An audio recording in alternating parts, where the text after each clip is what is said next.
Hey guys, it's Daniel. The following is a clip from one of the interviews I did with Bruce Kulick for my documentary, What is Classic Rock? If you want to see the full interview or the documentary, What is Classic Rock, they are both linked in the description box below. Thanks for watching, and make sure to subscribe for more. Certainly in many ways with Kiss, even though Gene is very much out there as like a big, everyone knows he's not shy about sharing his opinion about business, and everybody knows he's a intensely, intelligent marketing person and everything, and always talks about that. But you'd be surprised that Paul is super sharp, and in general, Paul's going to get the final say, not Gene. But a lot of people don't see that, from the outside. So that's why the dynamics of every group are a little different when you're on the inside, understanding things more than what you may see. Now, certainly, we know that Keith Richards and Mick Jagger have their good and bad days. Everybody knows when he wrote that book, that Mick didn't like it too much because he probably said some things in there that wasn't so flattering to him. But generally, most big bands, there's two people. You can go back from Led Zeppelin to the Stones and Kiss and the Beatles for sure.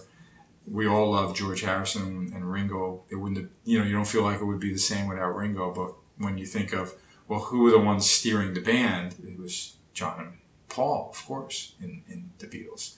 So every band has those dynamics. Well, working obviously with Kiss, Gene and Paul being the creators of the band, we all know the era, of course, that Ace and Peter were involved with them. But once those guys left, it was really always Gene and Paul's, ship to steer, and they certainly were very confident, and they knew what they wanted and which way they were headed. Although, the music industry is a free-for-all, really. So you do always have to think about what you want and where you're headed and how to get there.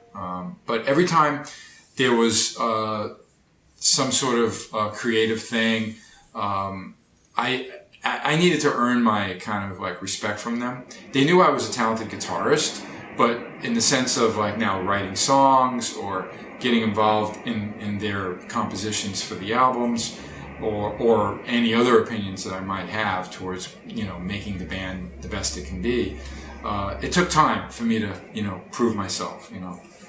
Most awkward point would be, let's say Paul had a point and Gene feels somewhat differantly, and then, what do you think, Bruce? And I'm like, that wasn't comfortable for me. Okay, because you want to be true to yourself, and eventually I found that the only way, if I'm in any position like that, I have to follow my instinct and be honest with what I think it is. Okay, but I learned how to present songs to each one of them, which was a little bit of a challenge. But So band politics, in a way, plays into the creative process too. Is that fair to say?